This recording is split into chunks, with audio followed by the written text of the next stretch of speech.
Shalom, shalom, shalom, bien-aimés. Nous sommes là pour notre programme de chaque samedi. Comme nous avons l'habitude de le faire, Dieu nous a gardés en vie, nous sommes en bonne santé. Nous pensons que Dieu a fait de même pour vous. Il vous a gardé, il a pris soin de vous et de votre famille. C'est pourquoi nous sommes là. Nous voulons lui rendre grâce.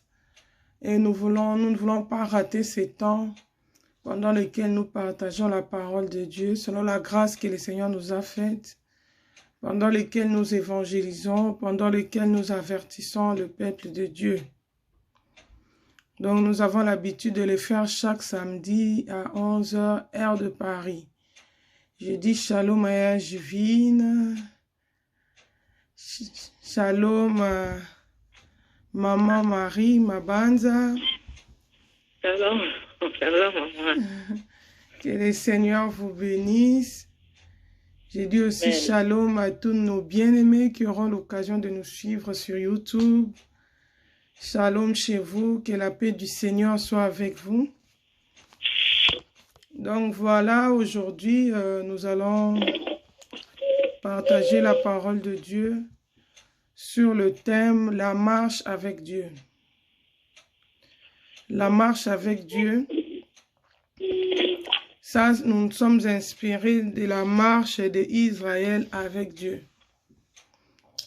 De la marche d'Israël avec Dieu, Israël qui était le peuple de Dieu, Israël qui était le peuple de la promesse, parce qu'ils avaient une alliance avec Dieu. Dieu avait fait alliance avec leur père, Abraham.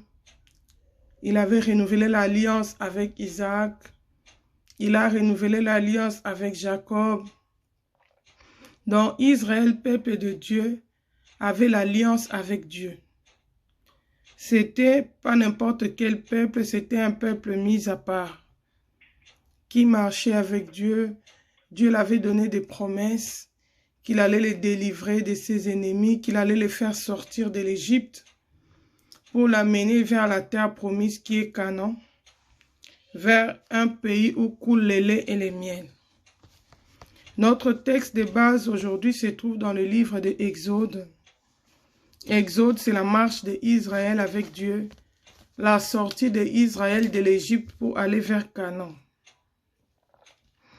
Et nous allons commencer notre lecture à partir nous sommes dans Exode chapitre 32.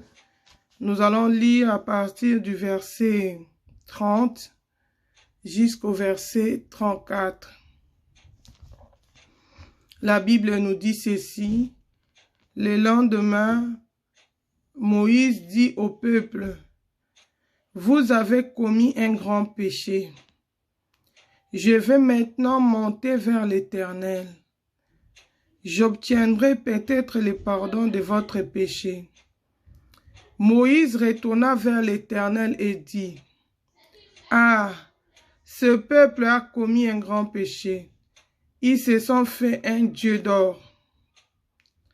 Pardonne maintenant leurs péchés, sinon, efface-moi de ton livre que tu as écrit. » L'Éternel dit à Moïse, « C'est celui qui a péché contre moi que j'effacerai de mon livre. Va donc, conduis le peuple où je t'ai dit.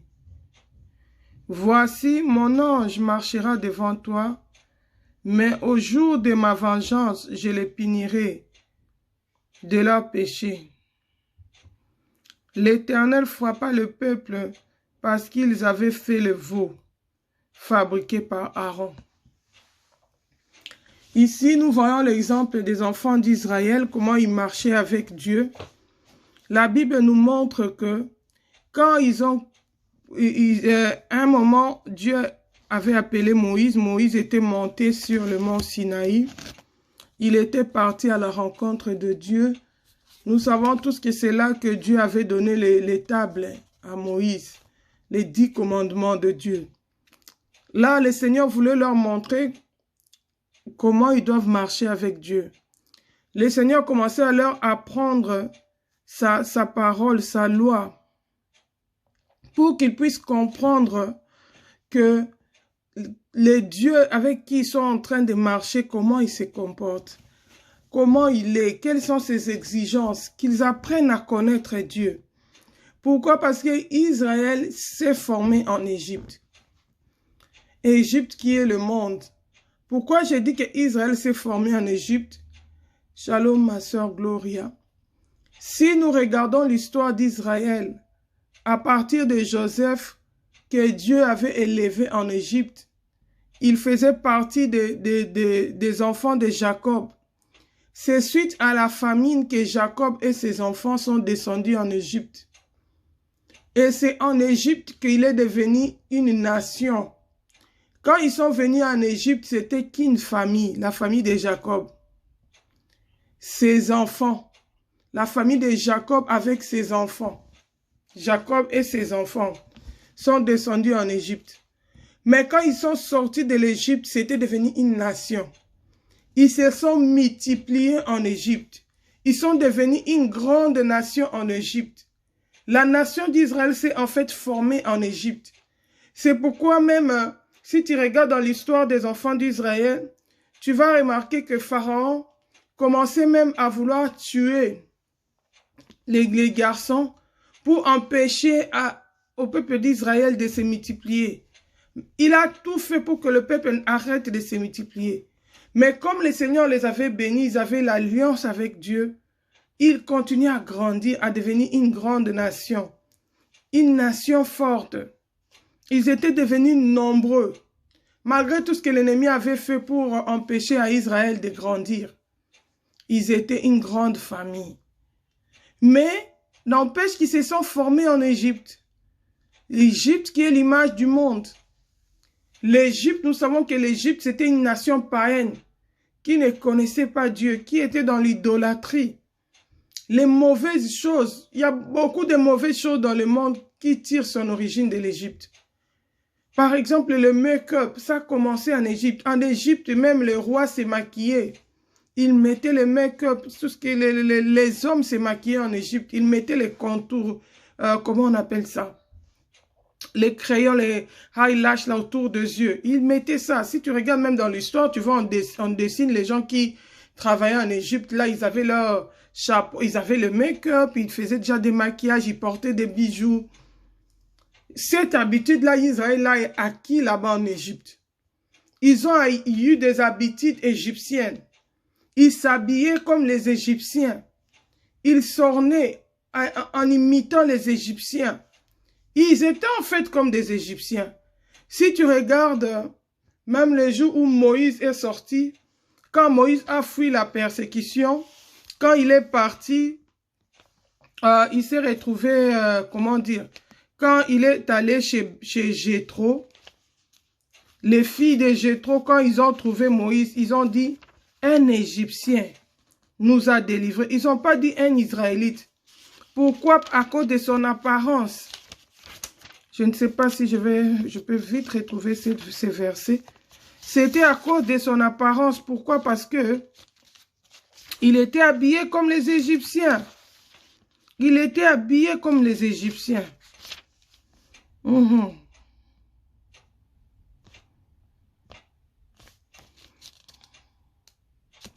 Je suis dans Exode chapitre 2. Versets 18 à 19. La Bible dit, « Quand elles firent de retour auprès de Reuel, leur père, il dit, « Pourquoi revenez-vous si tôt aujourd'hui ?»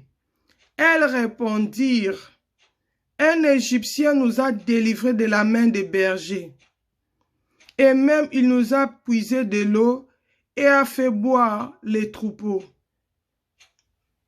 Ils ont dit un Égyptien. Ils parlaient de Moïse. Moïse était israélite. Il n'était pas égyptien. Mais on l'a appelé égyptien à cause de son apparence, à cause de son habillement. Parce que du reste, Moïse était dans la maison de Pharaon. Il s'habillait comme les princes égyptiens. Donc, quand ils ont vu son apparence, ils ont dit, c'est un Égyptien qui nous a délivrés. Mais Moïse n'était pas un Égyptien. À cause de son habillement. Donc les enfants d'Israël, ils avaient grandi dans ça. Mais ils étaient enfants de Dieu. Ils étaient le peuple de Dieu. Et quand le Seigneur les a fait sortir d'Égypte, le Seigneur voulait maintenant les enseigner savoir comment on marche avec Dieu. Comment un peuple qui a l'alliance avec Dieu doit se comporter.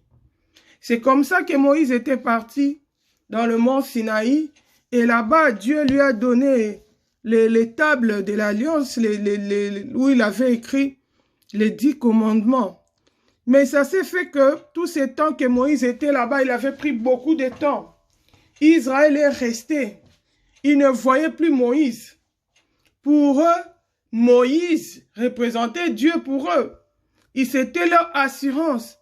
Ils se fiaient à Moïse.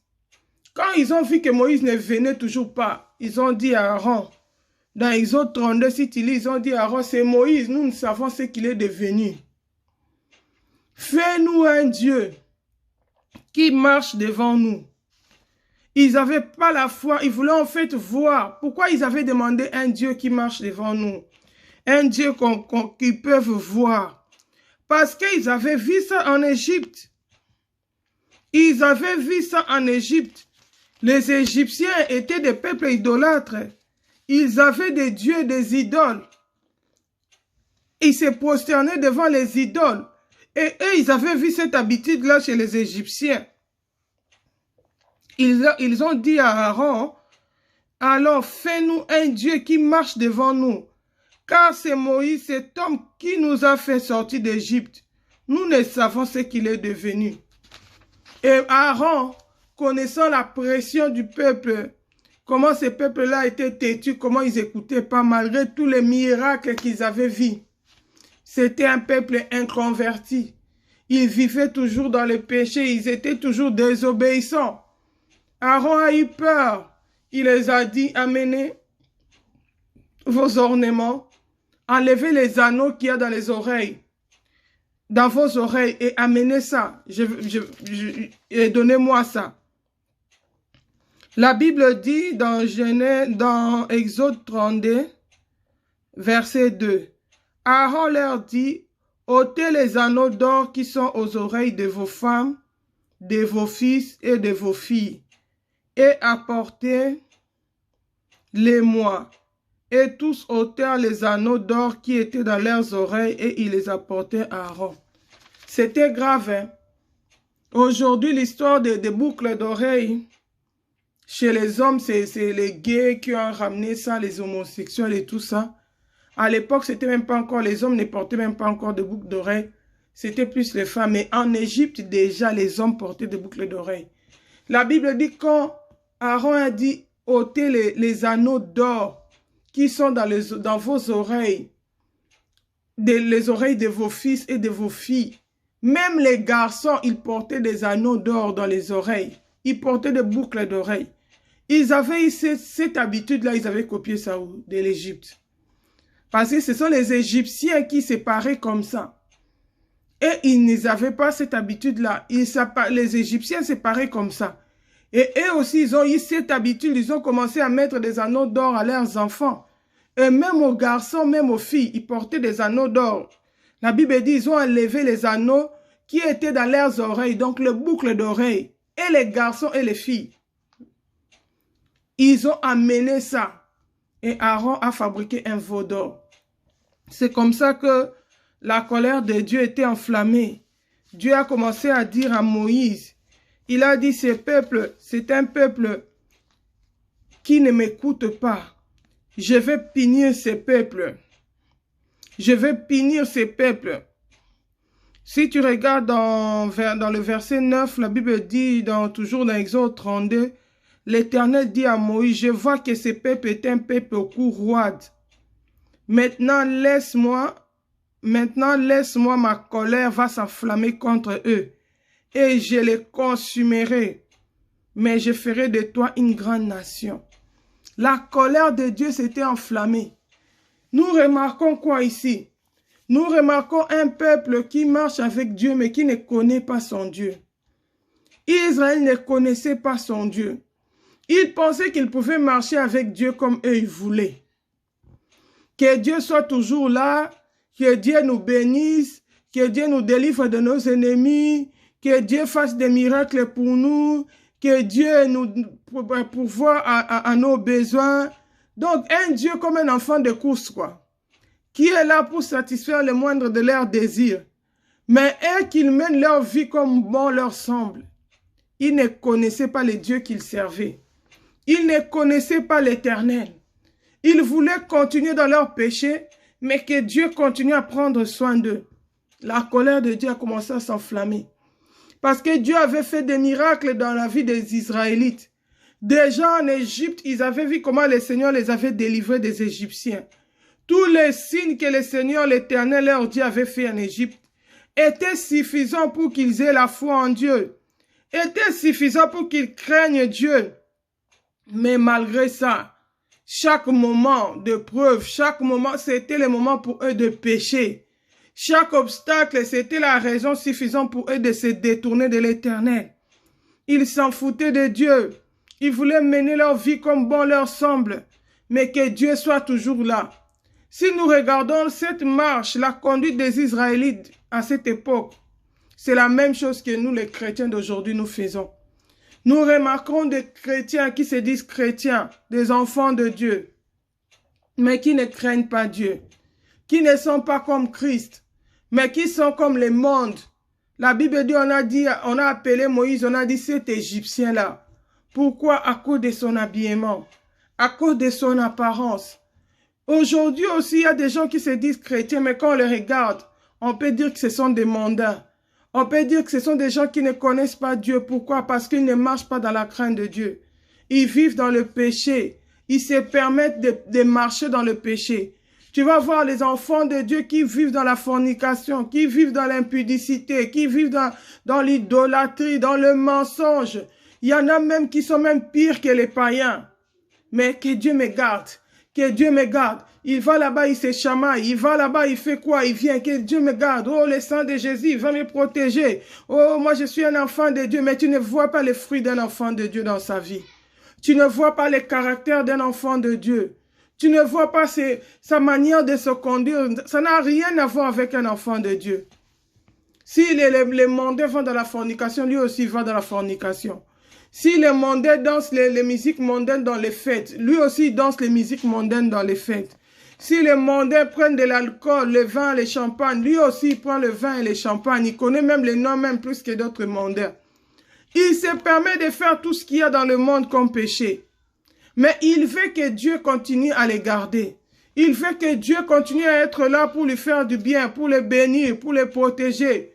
C'était comme Israël. Ils ne connaissaient pas les dieux qui marchaient avec eux. Ils étaient tout le temps dans le péché. Ils étaient tout le temps dans les murmures. Ils étaient tout le temps à condamner Dieu. Pourtant, ils étaient condamnables à cause de leur conduite.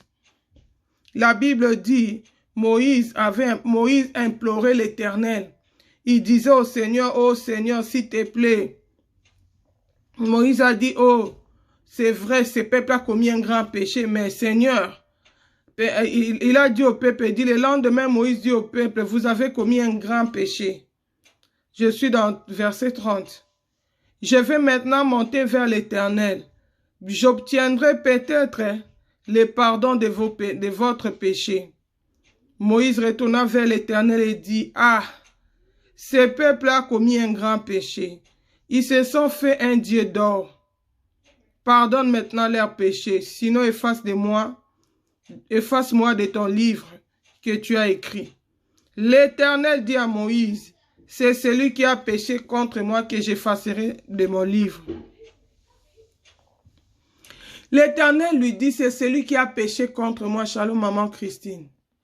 C'est celui qui a péché contre moi que j'effacerai le nom de mon livre. Moïse pensait peut-être son amitié avec Dieu. Il pouvait influencer Dieu.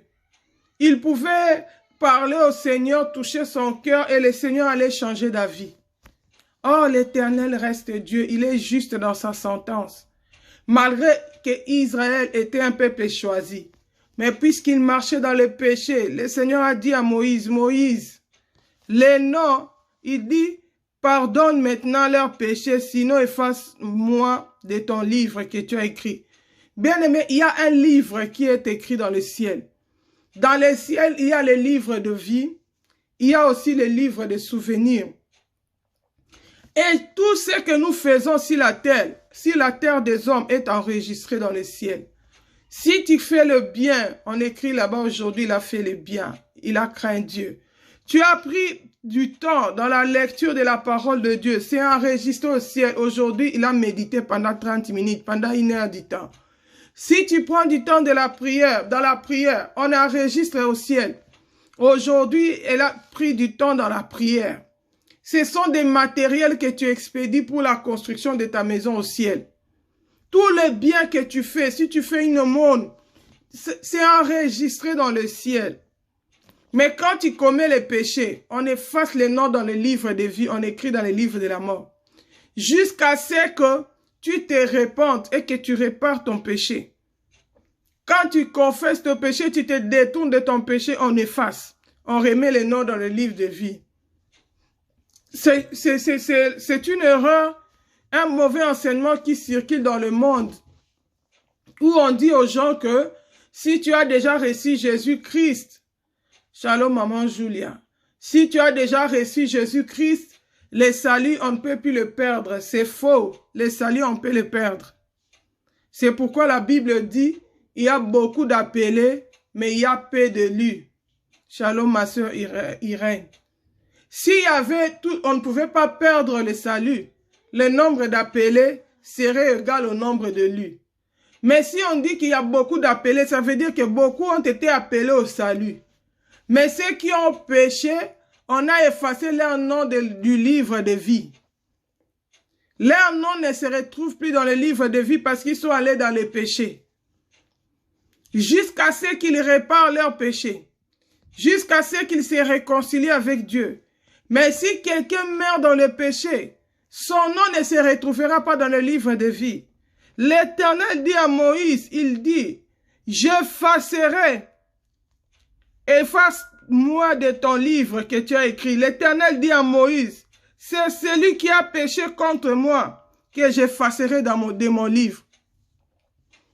Donc c'est quoi? Est-ce qu'on peut perdre le salut? Oui, le nom peut être effacé dans le livre de vie. Si on se détourne de Dieu, si on va dans le péché, on va mourir, on va aller en enfer. Qu'importe le fait que tu as eu à recevoir Jésus un jour dans ta vie, tu as eu à marcher avec Dieu. Mais si tu te détournes de Dieu, si tu vas dans le péché, bien-aimé, tu vas perdre ton salut. Shalom maman Angèle. Tu vas perdre ton salut. C'est pourquoi Dieu exhorte les enfants, exhorte son peuple et dit, souviens-toi donc d'où tu es tombé, répands-toi. Parce que la marche avec Dieu, l'alliance avec Dieu, on doit la garder. Et on la garde dans la sainteté, dans la crainte de Dieu, dans l'obéissance à la parole de Dieu. Mais si tu te dis, moi je suis un enfant de Dieu, comme il y a d'autres personnes qui disent, si on a déjà reçu Jésus, on va aller au ciel. Dieu connaît déjà les gens qui vont partir au ciel. Nous n'avons pas d'efforts à faire. Quand il te dit que nous n'avons pas d'efforts à faire, mais il fait des efforts dans le péché. Il fait des efforts dans le péché. Quand quelqu'un commence à marcher dans le péché, il commence à venir avec un évangile qui encourage le péché. Si tu es enfant de Dieu, si tu es véritablement un enfant de Dieu, la Bible dit, celui qui est né de Dieu ne péche point. Celui qui est enfant de Dieu ne demeure pas dans le péché. Mais comment toi tu es enfant de Dieu, mais tu demeures dans le péché? La Bible dit, Moïse dit, l'Éternel dit à Moïse, c'est celui qui a péché contre moi que j'effacerai de mon livre. Dieu ne peut pas les corrompre. C'est pas toi tu mènes ta vie comme tu veux, mais tu veux que Dieu soit toujours là. Que Dieu, c'est mal connaître le Seigneur. C'est mal connaître l'Éternel. Alléluia. La Bible dit, va donc, conduis le peuple où je t'ai dit. Voici, mon ange marchera devant toi. Mais au jour de ma vengeance, je les punirai de leurs péchés. La Bible dit que l'Éternel frappa le peuple parce qu'il avait fait le veau fabriqué par Aaron. L'Éternel a frappé le peuple d'Israël. Si on lit même dans Genèse 34, où l'Éternel se présente lui-même, Dieu se présente lui-même à Moïse. Et non, c'est Exode 34, plutôt pas Genèse. Exode 34, toujours là, nous sommes dans le texte de Exode. Si tu regardes à Exode 34, à partir du verset 5, la Bible nous dit ceci. L'Éternel descendit dans une nuée. C'était là auprès de lui et proclama le nom de l'Éternel. Et l'Éternel passa devant lui et s'écria, l'Éternel, l'Éternel, Dieu miséricordieux et compatissant, lent à la colère, riche en bonté et en fidélité, qui conserve son amour jusqu'à 1000 générations, qui pardonne l'iniquité, la rébellion et les péchés, mais qui ne tient point les coupables pour innocents, et qui punit l'iniquité des pères sur les enfants, et sur les enfants des enfants jusqu'à la 3e et la 4e génération. Bien-aimés, ça c'est l'Éternel qui se présente lui-même. Shalom, maman Victoire. Il se présente lui-même. Ce n'est pas les gens qui présentent Dieu. C'est le Seigneur lui-même qui se présente à Moïse. Moïse implorait toujours le Seigneur. Il disait au Seigneur, si j'ai trouvé grâce à tes yeux, fais-moi voir ta gloire. L'Éternel lui a dit, Moïse, un homme ne peut me voir de face et vivre. Je vais dans la montagne. Cache-toi dans les rochers, dans les creux des rochers. Moi, je passerai et je mettrai ma main sur les creux des rochers pour te protéger. Quand je passerai, tu me verras du dos. Tu verras ma gloire. Et Moïse était dans les rochers. Quand le Seigneur est arrivé, il s'est introduit lui-même à Moïse. Il s'est présenté lui-même à Moïse. Il a commencé à dire à Moïse, la Bible dit, l'Éternel descendit dans une nuée. C'était là auprès de lui et proclama le nom de l'Éternel. Ici, ce n'est pas un homme qui présente Dieu, mais c'est Dieu qui se présente lui-même. C'est l'Éternel qui se présente lui-même à Moïse. Alléluia. La Bible dit, et l'Éternel proclama le nom de l'Éternel. Et l'Éternel passa devant lui et s'écria, l'Éternel, l'Éternel, Dieu miséricordieux et compatissant, lent à la colère et riche en bonté. Beaucoup de gens connaissent Dieu seulement comme un Dieu miséricordieux, compatissant, lent à la colère, riche en bonté et en fidélité. Déjà, si on dit fidélité, c'est déjà grave parce qu'il est fidèle, il est aussi juste. La Bible dit, qui conserve son amour jusqu'à 1000 générations. Il pardonne l'iniquité, la rébellion et les péchés, mais qui ne tient point les coupables impunis. Ça, les gens ne connaissent pas ça. Ils ne connaissent pas que Dieu ne tient pas les coupables impunis. Alléluia. La Bible dit, hein, il ne tient point les coupables impunis, les coupables pour innocents, et qui punit l'iniquité des pères. Donc Dieu punit l'iniquité des parents jusqu'aux enfants, jusqu'à la 4e génération. Oh bien-aimé, quand tu marches avec Dieu, il faut bien les connaître. Il faut connaître celui avec qui tu marches. Shalom, mission réveil. Il faut connaître la personne avec qui tu marches. La Bible dit, deux personnes ne peuvent pas marcher sur une route sans se convenir. S'ils ne sont pas d'accord, ils ne peuvent pas marcher ensemble. Pour marcher avec Dieu, il faut connaître Dieu. Il faut connaître quelle est la volonté de Dieu. Beaucoup de gens, ils ont une mauvaise image de Dieu. Ils pensent que Dieu, c'est un Dieu naïf. Oh, vous montrez aux gens, vous parlez du jugement de Dieu. Vous voulez faire peur aux gens. Vous parlez de l'enfer. Non, Dieu n'est pas comme ça. Dieu est amour. Dieu ne va pas punir les gens. Dieu est amour. Dieu est amour. Oh, bien-aimé. La Bible dit, hein, il est miséricordieux, il est compatissant, il est lent à la colère, il est riche en bonté et en fidélité. Mais la Bible dit, il est aussi, il ne tient pas les coupables pour innocents. et il punit l'iniquité. Faisons attention. Nous servons un Dieu qui est juste, qui ne tient pas les coupables pour innocents. Si tu as fait de mal, ne pense pas que Dieu va te tenir pour innocent. Sache qu'il punit l'iniquité. Moïse voulait que Dieu continue à marcher avec eux. Que Dieu continue à être leur Dieu.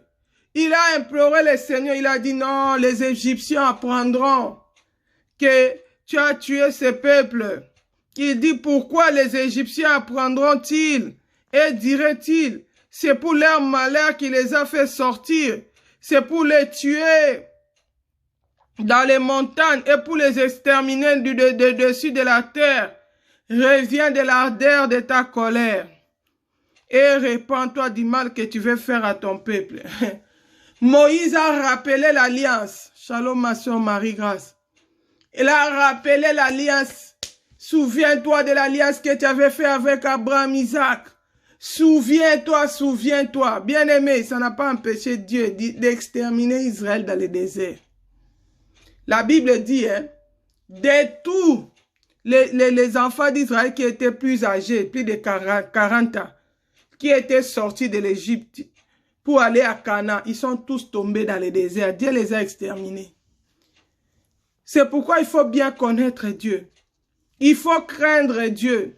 Il faut marcher dans l'obéissance. Il faut connaître comment on marche avec Dieu. Aujourd'hui, avec tout ce qu'il y a comme pandémie dans le monde, tous les épidémies, tout le monde commence à prier. Oh non, il ne faut pas me toucher. Le sang de Jésus, c'est pour ceux qui craignent Dieu. Le sang de Jésus, c'est pour ceux qui craignent Dieu. C'est pour les gens dont les noms sont écrits dans le livre de vie. Au lieu de perdre ton temps, parce que la Bible dit que l'Éternel n'exauce pas les pécheurs. Leur prière, c'est une abomination devant le Seigneur. Répare d'abord ta relation avec Dieu. Pour que l'Éternel revienne vers toi. Il y a beaucoup d'enfants de Dieu qui ont accepté Jésus un jour dans leur vie, qui se sont aussi baptisés, mais qui ne marchent plus avec Dieu. Pourquoi ils ne marchent pas dans l'obéissance de la parole de Dieu? Ils marchent dans l'idolâtrie. Ils marchent dans les péchés. Ici, Israël, peuple de Dieu, mais dans l'idolâtrie, ils marchaient avec des idoles, des bijoux dans leurs oreilles. C'était une abomination devant le Seigneur. Ils marchaient avec ça. Ils s'en ont servi pour faire des idoles. Alléluia. L'Éternel a dit à Moïse, il dit, voici, je vais envoyer mon ange. Il va marcher avec toi, parce que Moïse craignait Dieu. Il va marcher avec toi. Mais ces peuples-là, je vais les punir. La Bible dit l'Éternel a commencé à frapper les peuples. C'était les peuples de Dieu. C'était les enfants de Dieu.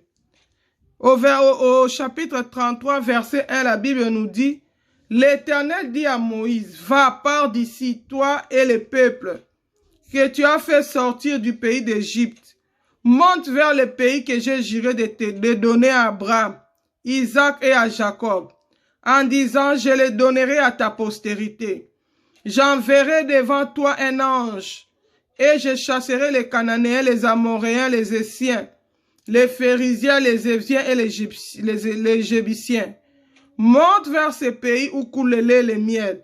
Mais je ne monterai point au milieu de toi, de peur que je ne te consume en chemin, car tu es un peuple au cou roide. Oh bien-aimé, Dieu, comme il est fidèle à son alliance, il dit à Moïse, il dit, vas-y, je vais envoyer mon ange qui sera à côté de toi, pas à côté du peuple, hein, qui sera avec Moïse, pas avec le peuple. Parce que la Bible dit, l'ange de l'Éternel campe auprès de ceux qui craignent Dieu pour les arracher du danger.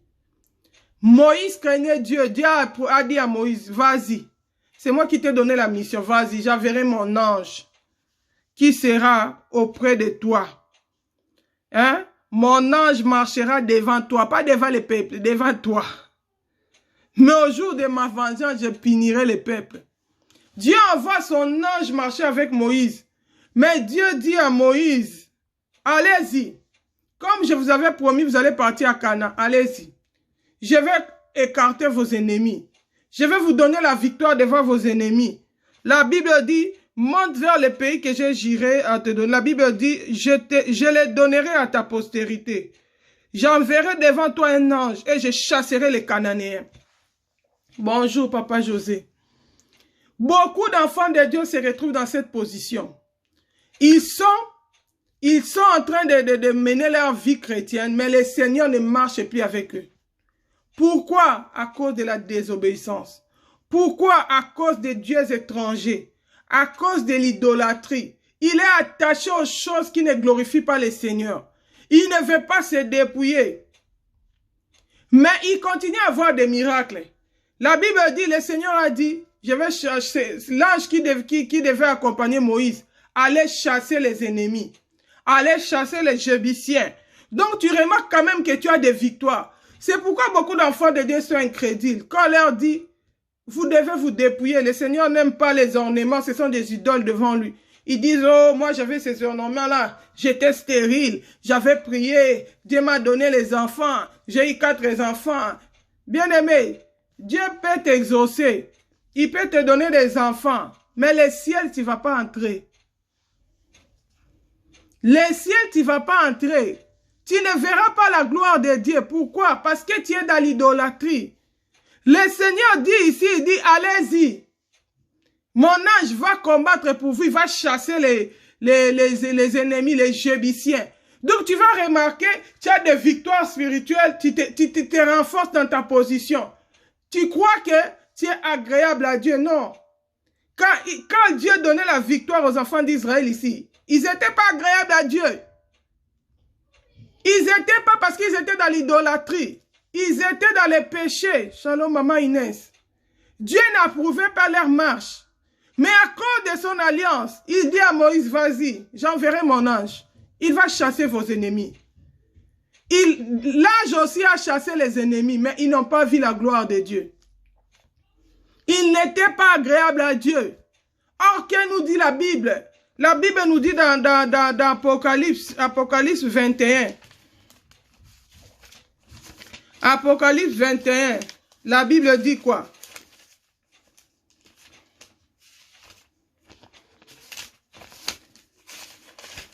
La Bible nous dit ceci. La Bible dit, hein, voici, je viens bientôt. Je suis dans 12. Non, là c'est Apocalypse 22, chapitre 12. Nous pouvons lire même 22, chapitre 12. La Bible, chapitre 22, verset, à partir du verset 12. Voici, je viens bientôt et ma rétribution avec moi pour rendre à chacun selon ce que son œuvre. Je suis l'alpha et l'oméga, le premier et le dernier, le commencement et la fin. Heureux ceux qui lavent leurs robes afin d'avoir droit à l'arbre de vie et d'entrer par les portes dans la ville. Dehors, les chiens, les enchanteurs, les impudiques, les meurtriers, les idolâtres, et quiconque aime et pratique les mensonges. Moi, j'ai envoyé mon ange pour vous attester ces choses dans les églises. Je suis le rejeton de la postérité de David.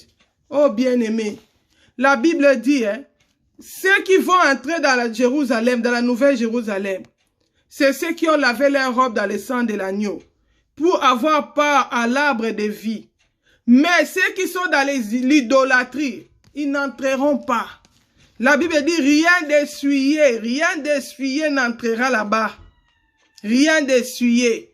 L'Éternel viendra prendre une église qui est sans tache ni ride.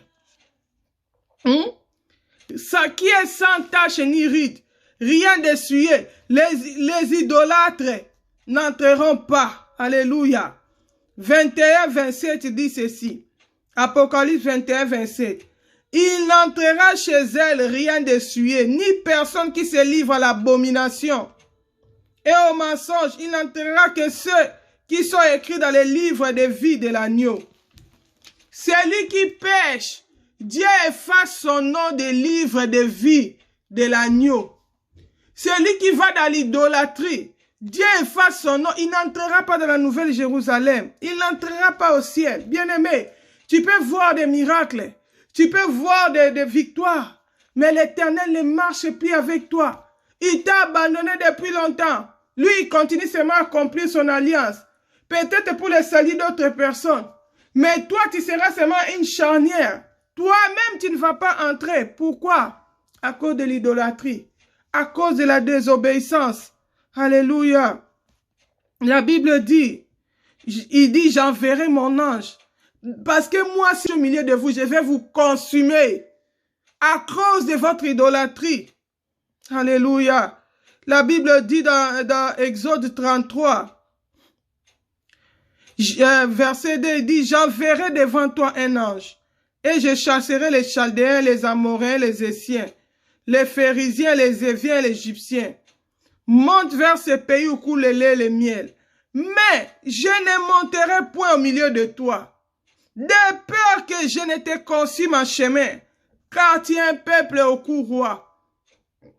Alléluia, roi. Lorsque le peuple eut entendu ces sinistres paroles, il fut dans la désolation et personne ne mit ses ornements. Toujours les ornements qu'ils ont copiés de l'Égypte.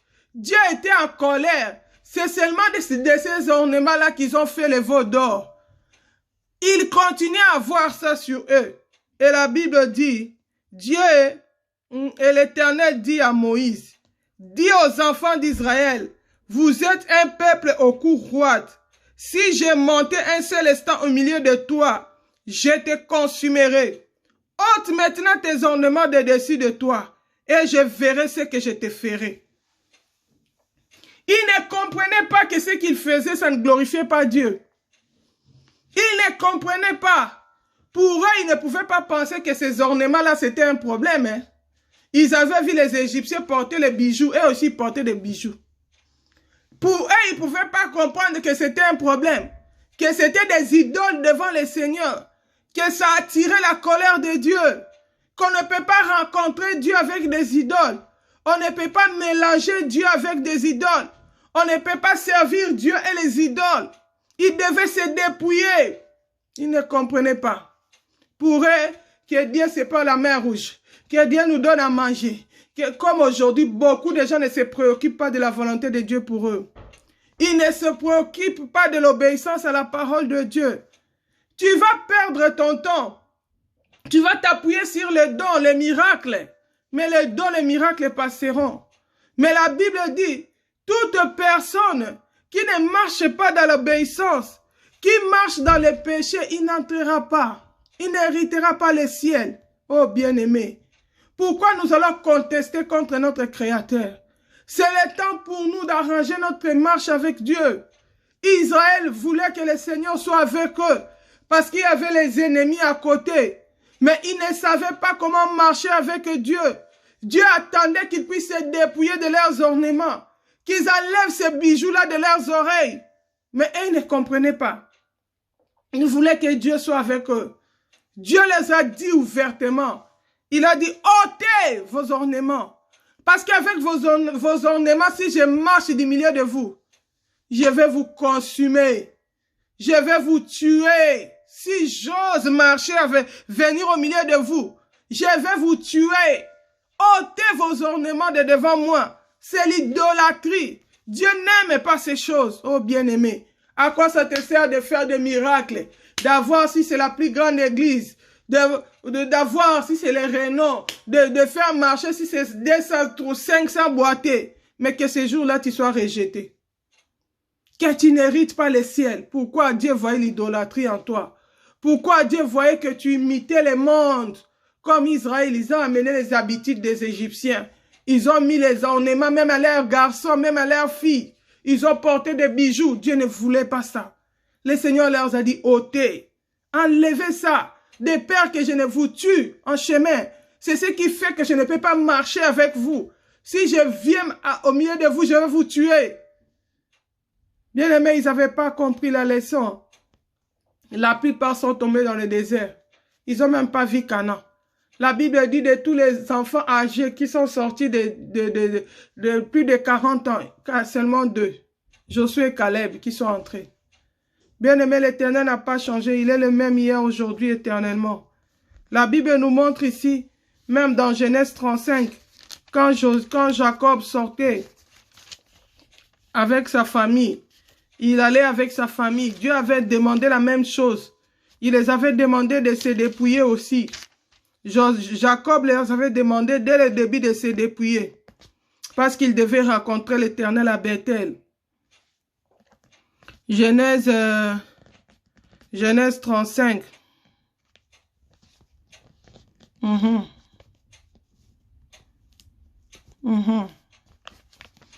Genèse chapitre 35, à partir du verset 1, la Bible dit, Dieu dit à Jacob, lève-toi, monte à Bethel et demeure-y. Là, tu dresseras un autel au Dieu qui t'a pari lorsque tu fouillais ton frère. Jacob dit à sa maison et à tous ceux qui étaient avec lui, ôtez les dieux étrangers qui sont au milieu de vous. Purifiez-vous et changez de vêtements. Nous nous lèverons et nous monterons à Bethel. Là, je dresserai un autel au Dieu qui m'a exaucé dans les jours de ma détresse et qui a été avec moi pendant le voyage que j'ai fait. Oui, je connais l'histoire de la connexion. Dieu va nous faire grâce. La Bible dit, il donnait à Jacob tous les dieux étrangers qui étaient entre leurs mains et les anneaux qui étaient à leurs oreilles. Jacob les enfouit sous le térébinthe qui est près de Sichem. Ensuite, ils partirent. La terreur de Dieu se répandit sur les villes qui les entouraient et l'on poursuivit les fils de Jacob. Bien-aimés, ils vont à la rencontre de Dieu, mais qu'est-ce qui empêche leur rencontre avec Dieu? Dieu dit à Jacob, allez à Bethel, là où je t'avais rencontré, là où Jacob avait rencontré l'Éternel, là où il avait dormi sur une pierre et il avait vu la vision de l'échelle, les anges montaient et descendaient. Il a dit, ici c'est la porte du ciel, ici c'est la maison de Dieu, c'est là où on rencontre Dieu. Mais Dieu demande à Jacob d'aller les rencontrer à Bethel, d'aller à la maison de Dieu, d'aller à la porte du ciel. Mais Jacob comprend que je ne peux pas aller dans cet état. Pourquoi? Parce qu'au milieu de nous, il y a des dieux étrangers. Nous sommes dans l'idolâtrie. Nous connaissons tous l'histoire de Jacob qui avait fui son frère. Il était parti aussi chez Laban. Laban aussi était dans l'idolâtrie. Il avait des idoles. Et même Rachel est morte. Pourquoi? Parce qu'elle avait volé le térébinthe, l'idole de son père. Elle avait caché. Et quand son père a poursuivi Jacob pour venir récupérer ses dieux, Jacob a dit, la personne chez qui on va retrouver ces dieux-là doit mourir. Mais il ne savait pas que sa femme aimée Rachel, avait volé l'idole de son père. L'idolâtrie, ils avaient les manières idolâtres. C'est même pourquoi Dieu avait dit à Abraham, quitte ta patrie, va vers le lieu où je te montrerai. Il a copié cette idolâtrie-là. Shalom, maman Evelyne. Il a copié cette idolâtrie-là. Rachel avait volé l'idole de son père. Ils étaient des idolâtres. Et quand il est en cours de route, Rachel est morte à la naissance de son fils Benjamin. Pourquoi? Parce qu'il y avait une parole qui était lancée. Que toute personne chez qui on va retrouver l'idole devait mourir. Malgré que Laban avait fouillé, Rachel avait utilisé la ruse. Il a dit à son père qu'il était pendant ces périodes pour que son père ne puisse pas les toucher. Mais Dieu dans le ciel avait vu que Rachel était dans l'idolâtrie. Il y avait l'idole qu'elle avait cachée, elle s'était assise dessus. Oh bien-aimé, on peut tromper un homme, mais on ne peut pas tromper Dieu. Et dans ces idoles-là, Dieu dit à Jacob, va à Bethel, là où tu vas me rencontrer, dans la porte du ciel. Jacob s'est dit, il dit, nous ne pouvons pas rencontrer Dieu comme ça.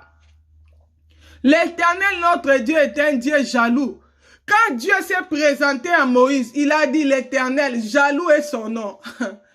L'Éternel est jaloux. D'autres personnes connaissent seulement que l'Éternel est bon. Il est riche en bonté. Il est là à la colère. Mais ils ne savent pas que l'Éternel aussi est un Dieu jaloux. Qui punit l'iniquité des pères jusqu'aux enfants, jusqu'à la quatrième, jusqu'à la 5e génération. Il ne laisse pas les coupables impunis. Oh bien-aimé. L'Éternel, notre Dieu, est un Dieu jaloux. Jacob connaissait l'Éternel. Le Dieu qu'il avait à Paris lorsqu'il fouillait son frère. Il a dit à ses enfants, il a dit, enlevez les dieux étrangers qui est au milieu de vous. Alléluia. Enlevez les dieux étrangers qui est au milieu de vous. Quand ils enlèvent les dieux étrangers, ils enlèvent aussi les anneaux d'or qui étaient dans leurs oreilles.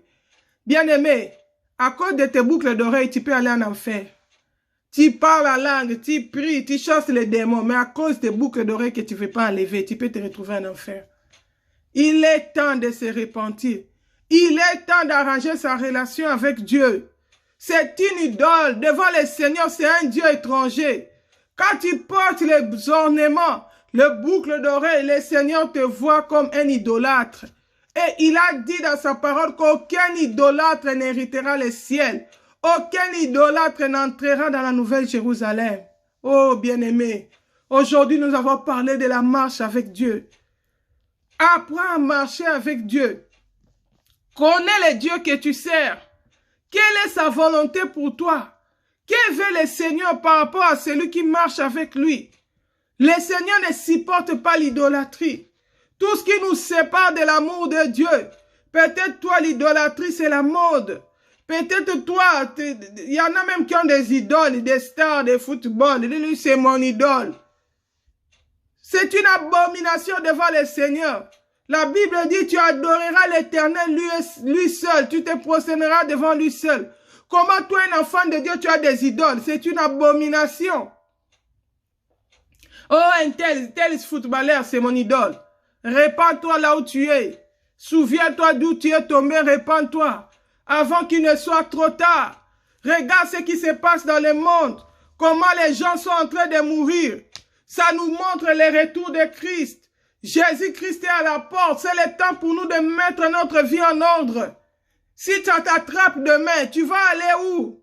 Après avoir été dans les églises, peut-être on te connaît, tu as de la renom. Mais est-ce que tu es agréable à Dieu? Est-ce que tu marches dans l'obéissance de la parole de Dieu? Ici, nous avons vu Israël, peuple de Dieu, mais dans l'idolâtrie. Les ornements, les bijoux. Ils ont fabriqué même les veaux d'or. Ils ont poussé même Aaron à fabriquer les veaux d'or. Aaron qui connaissait Dieu. La verge d'Aaron avait fleuri. Il avait vu les signes, les prodiges que Dieu avait opérés en Égypte. Mais à cause d'un peuple têtu, Aaron finit par fabriquer les veaux d'or. Combien de ministres de Dieu, des serviteurs de Dieu fabriquent les veaux d'or dans les églises? Ils donnent l'idolâtrie au peuple. Pourquoi? Parce que le peuple est venu au cours oued. Les peuples ont la démangeaison d'entendre des choses agréables. Ils ne veulent pas qu'on leur dise la vérité sur la repentance. Ils ne veulent pas qu'on leur prêche l'abandon des œuvres mortes. Qu'on leur prêche l'abandon du péché. Si tu parles de la repentance, les fidèles vont se fâcher contre toi. Ils ne vont plus contribuer à l'église. Ils ne vont plus donner la dîme. Ils ne vont plus donner les offrandes. Parce que tu commences à les condamner. Ils vont te sortir tous les mots. Nous ne sommes plus sous la loi. Nous sommes sous la grâce. Oh bien-aimé. Tout ça c'est l'ignorance. La Bible dit mon peuple meurt par faute de connaissance. La grâce nous enseigne justement à nous dépouiller des œuvres des ténèbres. Si tu connaissais la parole de Dieu, tu n'appellerais pas le camp de la repentance, le message de la condamnation. La repentance, c'est le message du salut de l'humanité. C'est l'amour de Dieu même. La Bible dit quand Jésus-Christ est venu dans le monde, il a prêché la repentance. Il a dit, repentez-vous, car le royaume des cieux est proche. C'est le message même qui traduit l'amour de Dieu. Il n'est pas venu te condamner. Il est venu t'apporter le salut. Il est venu traiter les vrais problèmes de l'humanité, les problèmes du péché. Jésus-Christ est l'agneau de Dieu qui ôte le péché du monde. Il est venu pour t'accorder le salut. Oh, jusqu'à quand tu vas endurcir ton cœur? Jusqu'à quand? À cause des choses que tu as retrouvées dans le monde. Jusqu'à quand? Tu vas endurcir ton cœur, oh bien-aimé. Si tu entends ma voix, répands-toi. Avant qu'il ne soit trop tard, retourne à ton Créateur. Souviens-toi d'où tu es tombé et répands-toi. Rapporte ta relation avec Dieu. Alléluia. Tite chapitre 2, verset 11 nous dit, « Car la grâce de Dieu, source de salut pour tous les hommes, a été manifestée. Elle nous enseigne à renoncer à l'impiété. » Bien-aimé, la grâce de Dieu nous enseigne à renoncer à l'impiété et au convoitisme mondain. La grâce de Dieu nous enseigne à renoncer au convoitisme mondain. C'est même la grâce de Dieu qu'on puisse te dire de ne pas imiter le monde, de ne pas convoiter le monde. Ne te conforme pas au siècle présent. C'est même ça la grâce de Dieu. Abandonner la vie du péché, c'est même ça la grâce de Dieu. Alléluia. Et vivre, et à vivre dans les siècles présents selon la sagesse, la justice et la piété, en attendant la bienheureuse espérance et la manifestation de la gloire du grand Dieu et de notre Sauveur Jésus-Christ. Oh bien-aimé, la grâce nous enseigne à vivre dans la sainteté, en attendant le retour de Christ. La grâce nous enseigne à vivre dans la justice de Dieu. Tu veux que Dieu te protège. Tu veux voir la gloire de Dieu dans ta vie. Apprends comment marcher avec Dieu. Abandonne ta vie de péché, retourne vers ton Créateur et ton Maître. Sépare-toi de tous les idoles. Sépare-toi de tous les ornements, de toutes ces choses qui attirent la colère de Dieu. Dieu a dit à Israël, si je monte au milieu de vous, je vais vous tuer. À cause de vos idoles, je ne peux pas marcher avec vous. Mais ça n'a pas empêché qu'ils combattent leurs ennemis. Qu'est-ce que tu veux? Seulement voir les miracles et les derniers jours être jetés en enfer. À quoi ça te sert de gagner tout le monde si tu dois perdre ton âme? Oh bien-aimé, aujourd'hui le Seigneur nous interpelle. Le Seigneur nous parle à notre âme. La marche avec Dieu. Apprenons à marcher avec Dieu. Aujourd'hui, tout le monde devient enfant de Dieu. Tout le monde est le sang de Jésus. Oh, le diable n'est pas influencé par les slogans. Le Seigneur n'est pas impressionné par les flatteries, par les paroles. Il a dit, si je suis votre Dieu, où est l'honneur qui m'est dû? Il dit, n'aimez pas seulement en parole, mais en acte. Ce n'est pas ceux qui me disent, Seigneur, Seigneur, qui hériteront le royaume. C'est là seuls qui font ma volonté. Bien-aimé, apprends à craindre l'Éternel. Apprends à réparer ta relation avec Dieu. Sers le Seigneur avec crainte et tremblement. Ne prie pas parce que tu as peur du coronavirus, parce que tu as peur de la mort. Il y a pire que la mort. Coronavirus peut passer, la mort sera toujours là. La Bible avait dit, tu es poussière, tu redeviendras poussière. Mais le problème, c'est qu'après ta mort, quel sera le sort de ton âme? Où passeras-tu ton éternité? Si Jésus revenait aujourd'hui, où passeras-tu ton éternité? Bien-aimé, le Seigneur nous interpelle. La marche avec Dieu. Apprenons à marcher avec Dieu. Ôtons toutes ces choses qui attirent la colère de Dieu de nos vies. Abandonnons notre vie de péché. Retournons vers l'Éternel. La Bible dit, si tu reviens à moi, je reviendrai à toi. Si tu te répands, tu te détournes de ta mauvaise voie, le Seigneur va te pardonner. N'endurcis pas ton cœur. La Bible dit aujourd'hui, si tu entends sa voix, n'endurcis pas ton cœur. Je prie que cette parole t'arrache de l'idolâtrie. Je prie que cette parole t'arrache de la mondanité. Je prie que cette parole puisse éclairer tes yeux, que les écailles tombent de tes yeux, que tu te rendes compte réellement de ton état devant le Seigneur et que tu arranges ta marche avec le Seigneur. Voilà, nous allons nous arrêter là pour aujourd'hui. J'ai vu le message que vous m'écrivez tout à l'heure que ça bégait. C'est un problème des réseaux qui dure vraiment beaucoup de temps. Et nous avons résolu de faire maintenant, quand on fait les lives Facebook, on filme aussi dans la vidéo sans passer par Internet. Et après, nous téléchargeons ça sur notre compte YouTube. Pour ceux qui ne savent pas, c'est le compte Pasteur Bienvenu Bassia.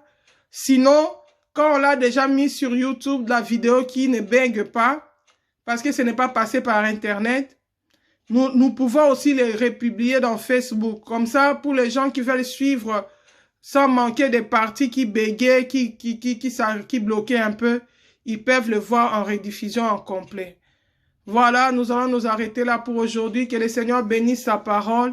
Que le Saint-Esprit nous aide dans notre marche avec Dieu. Que le Saint-Esprit nous rapproche de Dieu, nous amène à la repentance, nous amène à laver nos robes, à nous préparer pour le retour de Christ. Si Jésus-Christ ne revient pas, on se retrouve samedi prochain à la même heure, 11h, heure de Paris. En attendant, prenons bien soin de nous, préparons-nous pour la rencontre de notre époux. Shalom, shalom, je vous aime beaucoup. À samedi prochain. Bye bye, bye bye.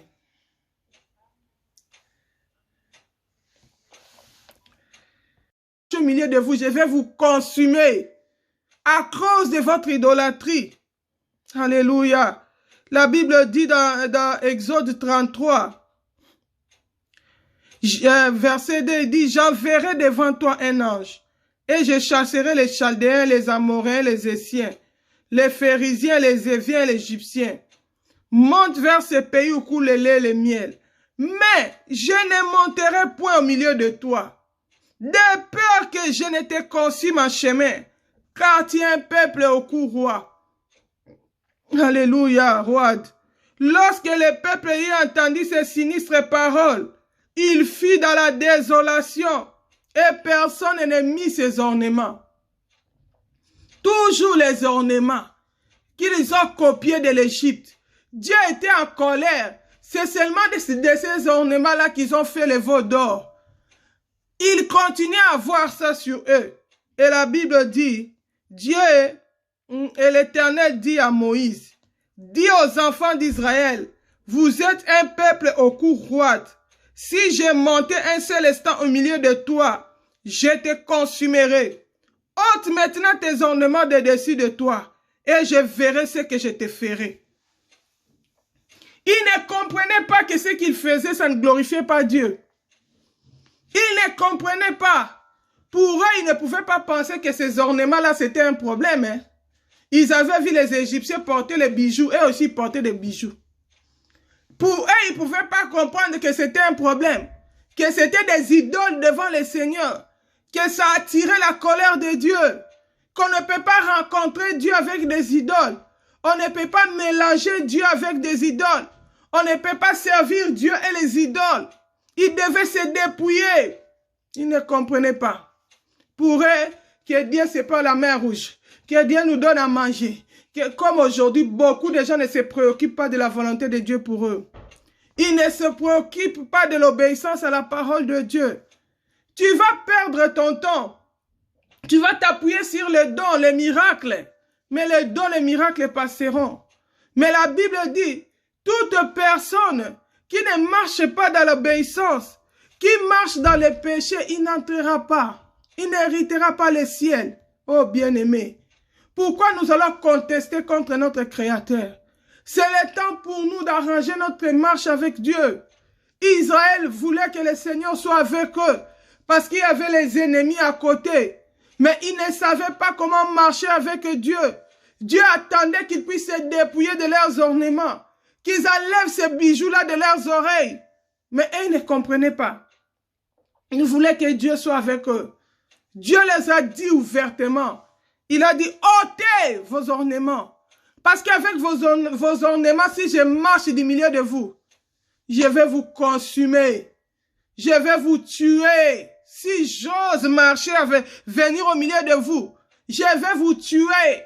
ôtez vos ornements de devant moi. C'est l'idolâtrie. Dieu n'aime pas ces choses. Oh bien-aimé, à quoi ça te sert de faire des miracles, d'avoir si c'est la plus grande église, d'avoir si c'est les rénaux, de faire marcher si c'est 200 ou 500 boîtiers, mais que ces jours-là tu sois rejeté.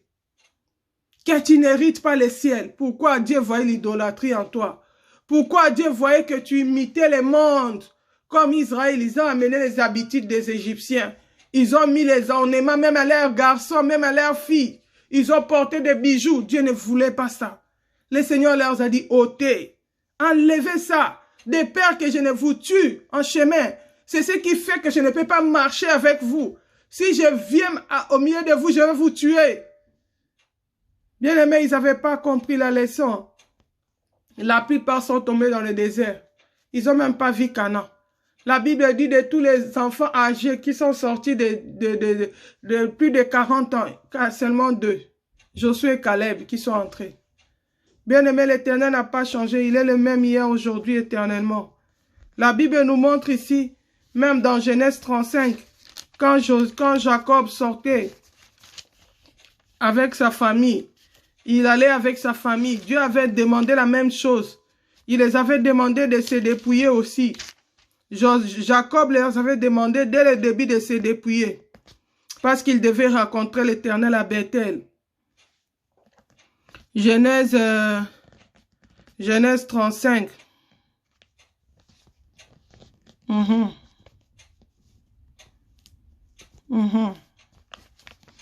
Genèse chapitre 35, à partir du verset 1, la Bible dit, Dieu dit à Jacob, lève-toi, monte à Bethel et demeure-y. Là, tu dresseras un autel au Dieu qui t'a paru lorsque tu fouillais ton frère. Jacob dit à sa maison et à tous ceux qui étaient avec lui, ôtez les dieux étrangers qui sont au milieu de vous. Purifiez-vous et changez de vêtements. Nous nous lèverons et nous monterons à Bethel.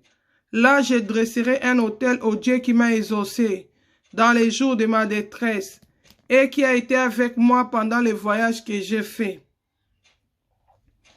Oui, je connais l'histoire de la connexion. Dieu va nous faire grâce. La Bible dit, ils donnèrent à Jacob tous les dieux étrangers qui étaient entre leurs mains et les anneaux qui étaient à leurs oreilles. Jacob les enfouit sous le térébinthe qui est près de Sichem. Ensuite, ils partirent. La terreur de Dieu se répandit sur les villes qui les entouraient et l'on poursuivit les fils de Jacob. Bien-aimés, ils vont à la rencontre de Dieu, mais qu'est-ce qui empêche leur rencontre avec Dieu? Dieu dit à Jacob, allez à Bethel, là où je t'avais rencontré, là où Jacob avait rencontré l'Éternel, là où il avait dormi sur une pierre et il avait vu la vision de l'échelle, les anges montaient et descendaient. Il a dit, ici c'est la porte du ciel, ici c'est la maison de Dieu, c'est là où on rencontre Dieu. Mais Dieu demande à Jacob d'aller les rencontrer à Bethel, d'aller à la maison de Dieu, d'aller à la porte du ciel. Mais Jacob comprend que je ne peux pas aller dans cet état. Pourquoi? Parce qu'au milieu de nous, il y a des dieux étrangers. Nous sommes dans l'idolâtrie. Nous connaissons tous l'histoire de Jacob qui avait fui son frère. Il était parti aussi chez Laban. Laban aussi était dans l'idolâtrie. Il avait des idoles. Et même Rachel est morte. Pourquoi? Parce qu'elle avait volé le térébinthe, l'idole de son père. Elle avait caché. Et quand son père a poursuivi Jacob pour venir récupérer ses dieux, Jacob a dit, la personne chez qui on va retrouver ces dieux-là doit mourir. Mais il ne savait pas que sa femme aimée Rachel, avait volé l'idole de son père. L'idolâtrie, ils avaient les manières idolâtres. C'est même pourquoi Dieu avait dit à Abraham, quitte ta patrie, va vers le lieu où je te montrerai. Il a copié cette idolâtrie-là. Shalom, maman Evelyne. Il a copié cette idolâtrie-là. Rachel avait volé l'idole de son père. Ils étaient des idolâtres. Et quand il est en cours de route, Rachel est morte à la naissance de son fils Benjamin. Pourquoi? Parce qu'il y avait une parole qui était lancée. Que toute personne chez qui on va retrouver l'idole devait mourir. Malgré que Laban avait fouillé, Rachel avait utilisé la ruse. Il a dit à son père qu'il était pendant ces périodes pour que son père ne puisse pas les toucher. Mais Dieu dans le ciel avait vu que Rachel était dans l'idolâtrie. Il y avait l'idole qu'elle avait cachée, elle s'était assise dessus. Oh bien-aimé, on peut tromper un homme, mais on ne peut pas tromper Dieu. Et dans ces idoles-là, Dieu dit à Jacob, va à Bethel, là où tu vas me rencontrer, dans la porte du ciel. Jacob s'est dit, il dit, nous ne pouvons pas rencontrer Dieu comme ça. L'Éternel, notre Dieu, est un Dieu jaloux. Quand Dieu s'est présenté à Moïse, il a dit l'Éternel, jaloux est son nom. L'Éternel est jaloux. D'autres personnes connaissent seulement que l'Éternel est bon. il est riche en bonté, il est là à la colère, mais ils ne savent pas que l'Éternel aussi est un Dieu jaloux, qui punit l'iniquité des pères jusqu'aux enfants et jusqu'à la quatrième jusqu'à la 5e génération. Il ne laisse pas les coupables impunis, ô bien-aimés. L'Éternel, notre Dieu, est un Dieu jaloux. Jacob connaissait l'Éternel, le Dieu qu'il avait apparu lorsqu'il fouillait son frère. Il a dit à ses enfants, il a dit, enlevez les dieux étrangers qui est au milieu de vous. Alléluia. Enlevez les dieux étrangers qui est au milieu de vous. Quand ils enlèvent les dieux étrangers, ils enlèvent aussi les anneaux d'or qui étaient dans leurs oreilles. Bien-aimé, à cause de tes boucles d'oreilles, tu peux aller en enfer. Tu parles la langue, tu pries, tu chasses les démons, mais à cause des boucles d'oreilles que tu ne veux pas enlever, tu peux te retrouver en enfer. Il est temps de se repentir. Il est temps d'arranger sa relation avec Dieu. C'est une idole. Devant le Seigneur, c'est un Dieu étranger. Quand tu portes les ornements, les boucles d'oreilles, le Seigneur te voit comme un idolâtre. Et il a dit dans sa parole qu'aucun idolâtre n'héritera le ciel. Aucun idolâtre n'entrera dans la nouvelle Jérusalem. Oh bien-aimé, aujourd'hui nous avons parlé de la marche avec Dieu. Apprends à marcher avec Dieu. Connais le Dieu que tu sers. Quelle est sa volonté pour toi? Que veut le Seigneur par rapport à celui qui marche avec lui? Le Seigneur ne supporte pas l'idolâtrie. Tout ce qui nous sépare de l'amour de Dieu. Peut-être toi, l'idolâtrie, c'est la mode. Peut-être toi, il y en a même qui ont des idoles, des stars de football. Lui, c'est mon idole. C'est une abomination devant le Seigneur. La Bible dit, tu adoreras l'Éternel lui seul. Tu te prosterneras devant lui seul. Comment toi, un enfant de Dieu, tu as des idoles? C'est une abomination. Oh, un tel footballeur, c'est mon idole. Répands-toi là où tu es. Souviens-toi d'où tu es tombé, répands-toi. Avant qu'il ne soit trop tard. Regarde ce qui se passe dans le monde. Comment les gens sont en train de mourir. Ça nous montre le retour de Christ. Jésus-Christ est à la porte. C'est le temps pour nous de mettre notre vie en ordre. Si tu t'attrapes demain, tu vas aller où? Après avoir été dans les églises. Peut-être on te connaît, tu as de la renom. Mais est-ce que tu es agréable à Dieu? Est-ce que tu marches dans l'obéissance de la parole de Dieu? Ici, nous avons vu Israël, peuple de Dieu, mais dans l'idolâtrie. Les ornements, les bijoux. Ils ont fabriqué même le veau d'or. Ils ont poussé même Aaron à fabriquer le veau d'or. Aaron qui connaissait Dieu. La verge d'Aaron avait fleuri. Il avait vu les signes, les prodiges que Dieu avait opérés en Égypte. Mais à cause d'un peuple têtu, Aaron finit par fabriquer le veau d'or. Combien de ministres de Dieu, des serviteurs de Dieu fabriquent le veau d'or dans les églises? Ils donnent l'idolâtrie au peuple. Pourquoi? Parce que le peuple est venu au cours oued. Les peuples ont la démangeaison d'entendre des choses agréables. Ils ne veulent pas qu'on leur dise la vérité sur la repentance. Ils ne veulent pas qu'on leur prêche l'abandon des œuvres mortes. Qu'on leur prêche l'abandon du péché. Si tu parles de la repentance, les fidèles vont se fâcher contre toi. Ils ne vont plus contribuer à l'église. Ils ne vont plus donner la dîme. Ils ne vont plus donner les offrandes. Parce que tu commences à les condamner. Ils vont te sortir tous les mots. Nous ne sommes plus sous la loi. Nous sommes sous la grâce. Oh bien-aimé. Tout ça c'est l'ignorance. La Bible dit mon peuple meurt par faute de connaissance. La grâce nous enseigne justement à nous dépouiller des œuvres des ténèbres. Si tu connaissais la parole de Dieu, tu n'appellerais pas le camp de la repentance le message de la condamnation. La repentance est le message du salut de l'humanité. C'est l'amour de Dieu même. La Bible dit quand Jésus-Christ est venu dans le monde, il a prêché la repentance. Il a dit, repentez-vous, car le royaume des cieux est proche.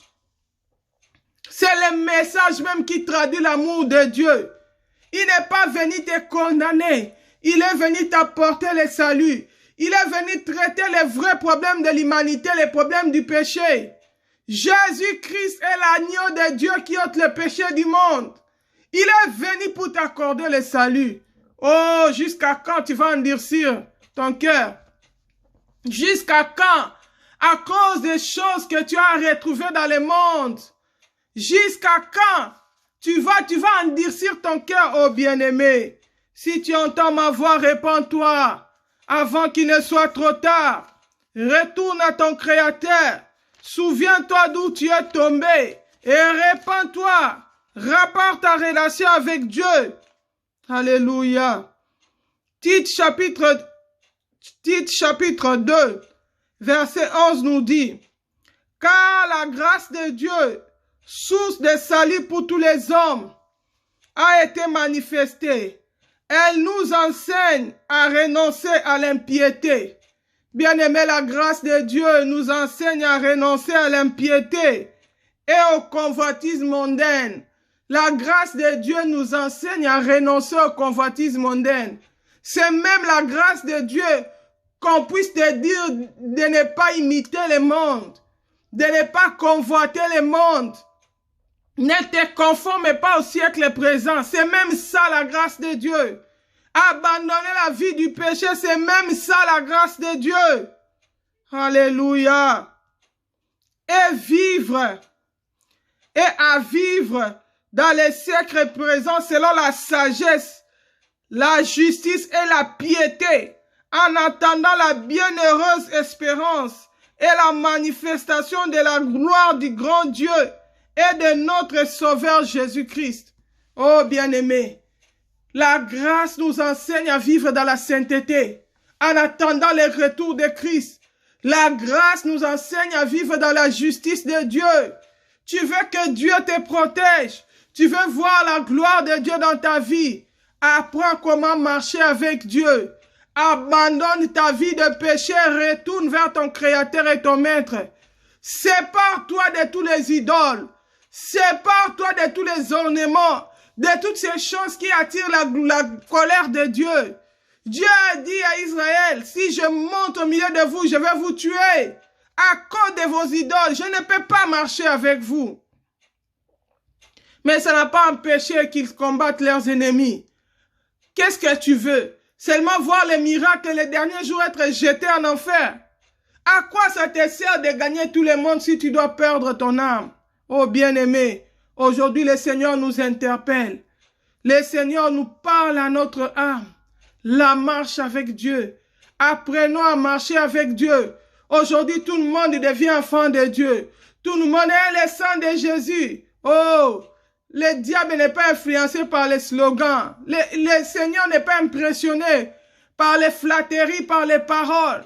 Il a dit, si je suis votre Dieu, où est l'honneur qui m'est dû? Il dit, n'aimez pas seulement en parole, mais en acte. Ce n'est pas ceux qui me disent, Seigneur, Seigneur, qui hériteront le royaume. C'est là seuls qui font ma volonté. Bien-aimé, apprends à craindre l'Éternel. Apprends à réparer ta relation avec Dieu. Sers le Seigneur avec crainte et tremblement. Ne prie pas parce que tu as peur du coronavirus, parce que tu as peur de la mort. Il y a pire que la mort. Coronavirus peut passer, la mort sera toujours là. La Bible avait dit, tu es poussière, tu redeviendras poussière. Mais le problème, c'est qu'après ta mort, quel sera le sort de ton âme? Où passeras-tu ton éternité? Si Jésus revenait aujourd'hui, où passeras-tu ton éternité? Bien-aimé, le Seigneur nous interpelle. La marche avec Dieu. Apprenons à marcher avec Dieu. Ôtons toutes ces choses qui attirent la colère de Dieu de nos vies. Abandonnons notre vie de péché. Retournons vers l'Éternel. La Bible dit, si tu reviens à moi, je reviendrai à toi. Si tu te répands, tu te détournes de ta mauvaise voie, le Seigneur va te pardonner. N'endurcis pas ton cœur. La Bible dit aujourd'hui, si tu entends sa voix, n'endurcis pas ton cœur. Je prie que cette parole t'arrache de l'idolâtrie. Je prie que cette parole t'arrache de la mondanité. Je prie que cette parole puisse éclairer tes yeux, que les écailles tombent de tes yeux, que tu te rendes compte réellement de ton état devant le Seigneur et que tu arranges ta marche avec le Seigneur. Voilà, nous allons nous arrêter là pour aujourd'hui. J'ai vu les messages que vous m'écrivez tout à l'heure que ça bégait. C'est un problème des réseaux qui dure vraiment beaucoup de temps. Et nous avons résolu de faire maintenant, quand on fait les lives Facebook, on filme aussi dans la vidéo sans passer par Internet. Et après, nous téléchargeons ça sur notre compte YouTube. Pour ceux qui ne savent pas, c'est le compte Pasteur Bienvenu Bassia. Sinon, quand on l'a déjà mis sur YouTube, la vidéo qui ne bug pas, parce que ce n'est pas passé par Internet, nous pouvons aussi les republier dans Facebook. Comme ça, pour les gens qui veulent suivre sans manquer des parties qui bégaient, qui bloquaient un peu, ils peuvent le voir en rediffusion en complet. Voilà, nous allons nous arrêter là pour aujourd'hui. Que le Seigneur bénisse sa parole. Que le Saint-Esprit nous aide dans notre marche avec Dieu. Que le Saint-Esprit nous rapproche de Dieu, nous amène à la repentance, nous amène à laver nos robes, à nous préparer pour le retour de Christ. Si Jésus-Christ ne revient pas, on se retrouve samedi prochain à la même heure, 11h, heure de Paris. En attendant, prenons bien soin de nous, préparons-nous pour la rencontre de notre époux. Shalom, shalom, je vous aime beaucoup. À samedi prochain. Bye bye, bye bye.